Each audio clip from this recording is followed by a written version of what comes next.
Imagine, one day someone comes to your door and tells you, this house is not yours. The same house where your parents grew old, where your children grew up, where every corner holds memories of your family's life, suddenly declared illegal. This is not just a story about a house. It's about dignity. It's about injustice. And it's about how one woman's arrogance turned into her greatest humiliation. If this story is already pulling you in, then don't forget to like and subscribe to Voices of Freedom, so you never miss the next story. Now, let's begin.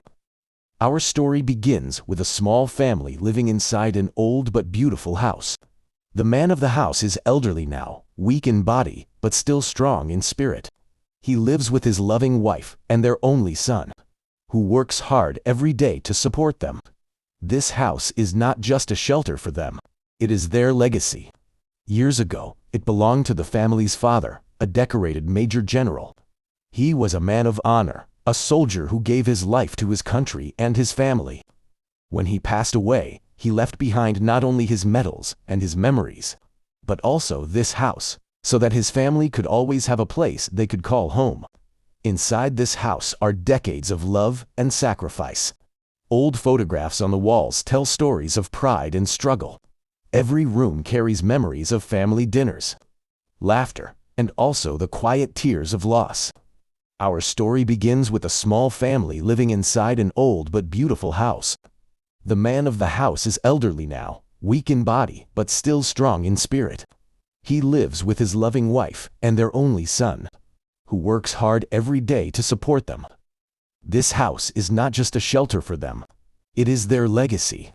Years ago, it belonged to the family's father, a decorated major general.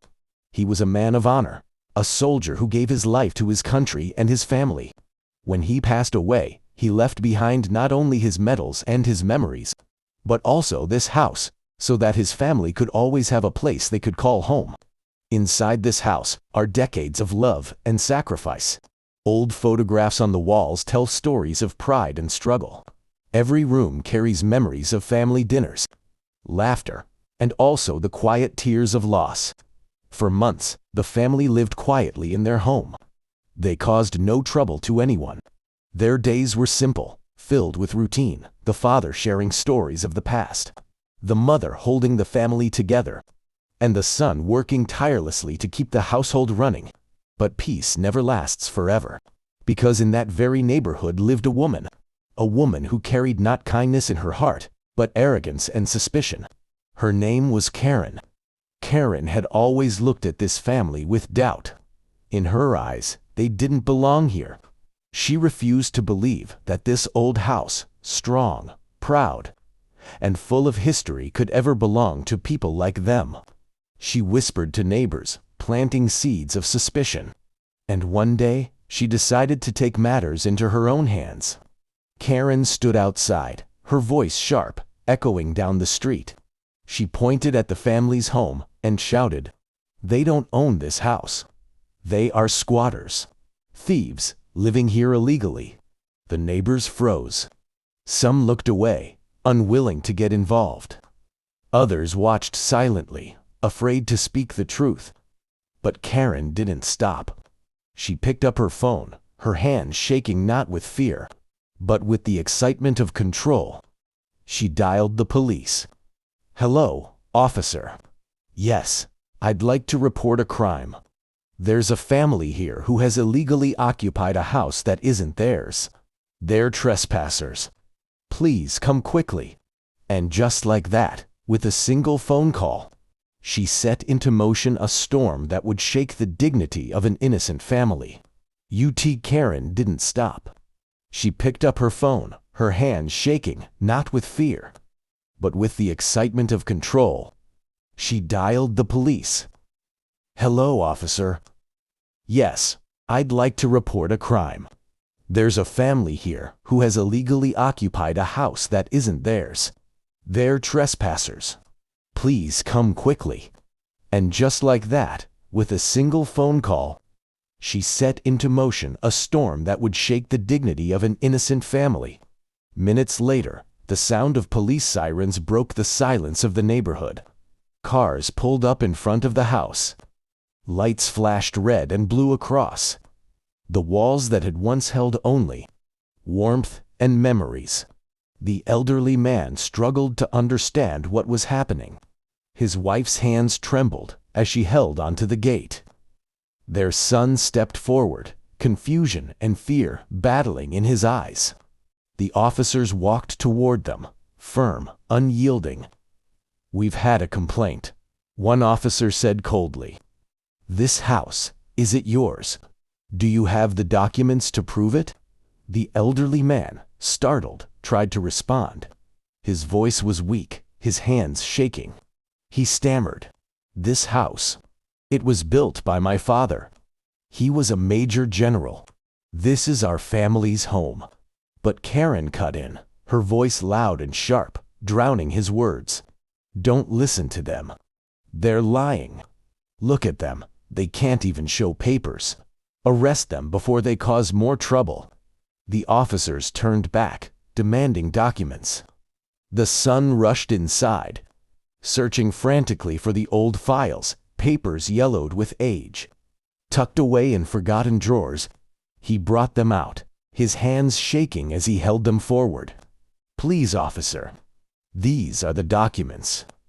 This house belongs to my grandfather.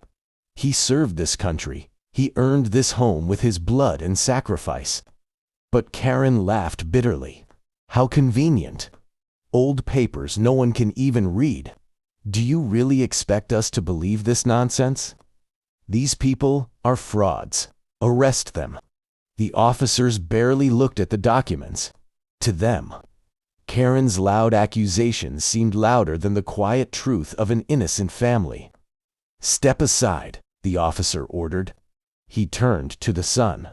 "You're coming with us. You are under suspicion of illegal trespassing." The mother cried out, clutching her son's arm. "No, please. This is our home. We have nowhere else to go." The father begged, his frail voice breaking under the weight of humiliation. "Please, listen. This house, it's ours. My son is innocent. Please don't take him." But their pleas fell on deaf ears. The officers handcuffed the young man, ignoring the tears of his mother and the trembling hands of his father. Karen stood tall, arms crossed, a smug smile spreading across her face. For her, this was victory, and for the family, it was devastation. In that moment, years of honor, sacrifice, and dignity were torn apart in front of the entire neighborhood. The son, their last hope, their strength was dragged into a police car like a criminal. The old man collapsed into a chair, his heart heavy with shame. The mother held her hands to her face, unable to stop the flood of tears. And all the while, Karen's voice echoed in the air. "I told you, they don't belong here." Finally, justice is being served. But what she didn't know was that the real truth was far stronger than her lies. And soon, the truth would come to light. The night after the arrest was heavy with silence. The old man sat in his chair, broken, staring at the empty seat where his son used to sit. His wife knelt beside the bed, whispering prayers through her tears. For them, the house that once felt alive with memories now felt like a prison of shame. Their neighbors passed by, whispering in hushed voices. Their eyes filled with curiosity, but not compassion. And somewhere down the street, Karen slept peacefully, satisfied with her victory, convinced she had done the right thing. But the truth has a way of finding its voice. The next morning, a man arrived at the neighborhood. He was old, like the father, but carried himself with dignity. His uniform may have been long retired, but the weight of honor still walked with him. He was a retired army officer, once a close friend of the late Major General. When he heard about the arrest, his heart burned with anger. He marched to the police station, demanding to see the boy. "You've made a mistake," he said firmly. "This young man is no criminal. He is the grandson of Major General a man who gave his life in service to this nation. That house belongs to them, and I have the proof." From his worn leather bag, the officer pulled out documents, official military papers, photographs, land deeds, everything needed to prove ownership. Among them was a picture of the Major General standing proudly in his uniform, medals across his chest, with the very same family beside him. The police officers, who just a night before had treated the boy as a trespasser, now stood silent, their faces pale with embarrassment. One of them muttered under his breath, We need to verify this." But the retired officer's voice cut sharp. "Verify? You should have done that before humiliating this family. Instead, you listened to lies." The officers looked down, ashamed. They released the boy immediately. The cuffs fell from his wrists, leaving red marks on his skin, marks not of crime, but of injustice. The son returned home with the officer by his side. His mother rushed to him, tears streaming down her face. The father stood slowly, arms trembling, but his pride returning with each step toward his child. They embraced, their sorrow turning to relief. But the story was not over. The truth had to be spoken, and it had to be spoken publicly. The retired officer gathered the neighbors. He stood tall in front of the crowd, holding the documents high. "Listen carefully," he declared. "This house belongs to the family of Major General Aslam. He was a hero, a man of honor. These people are his blood.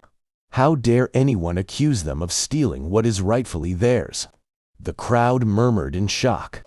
Eyes turned toward Karen, who stood frozen, her mouth open, but no words escaping. Her arrogance, so loud before now, fell silent in the face of undeniable truth. The officer's voice grew stronger. A woman's lies caused an innocent family to suffer. A son was dragged away in handcuffs. A father and mother were humiliated in front of their neighbors. All because someone chose suspicion over compassion, and arrogance over truth. The neighbors began to speak. One said, "I always knew they were good people." Another added, "How could you do this, Karen?" Without proof. Karen's face turned red.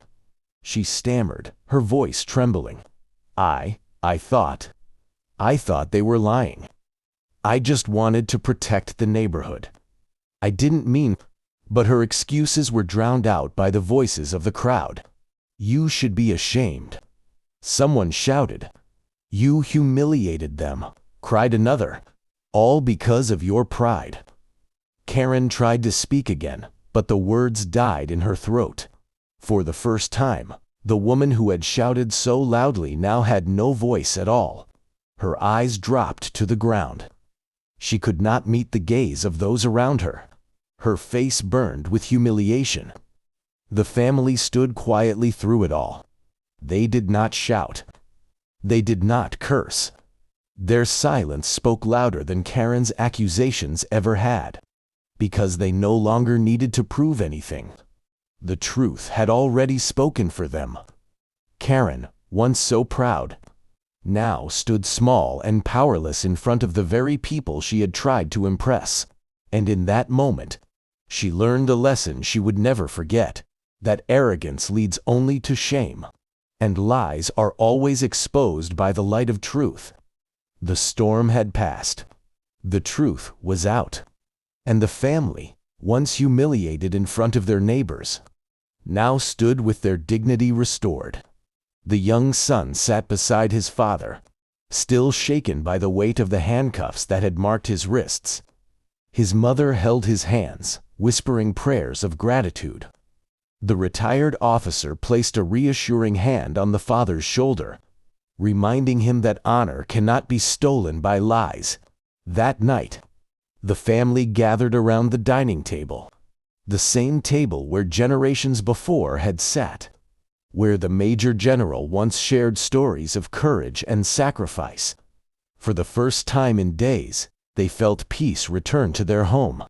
The father spoke softly, his voice trembling but steady.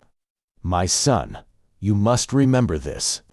In life, people will doubt you. They will try to strip away your dignity. But truth is like the sun. No matter how long the night is, it will always rise." Tears filled the boy's eyes. He nodded, his heart heavy but stronger than before. The mother added gently, "We don't need revenge. The greatest punishment for those who lie is the shame they bring upon themselves." Outside, the neighbors who once watched silently now looked at the family with respect. They greeted them with soft words. Their eyes filled with guilt for not speaking sooner. And Karen, she no longer had the courage to meet their gaze.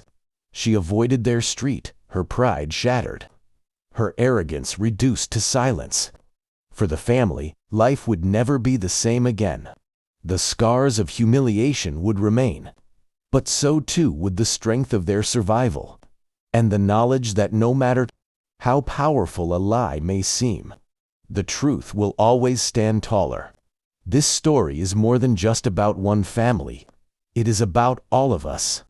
About how easily suspicion can destroy lives, and how dangerous it is to judge without knowing the truth. How many times have we seen people accused unjustly? How many times has arrogance spoken louder than compassion? And how many times have innocent families suffered because no one dared to ask, what if they are telling the truth? The story of this family teaches us that dignity is fragile, but it is also powerful. Lies may humiliate you for a moment, but truth will protect you for a lifetime.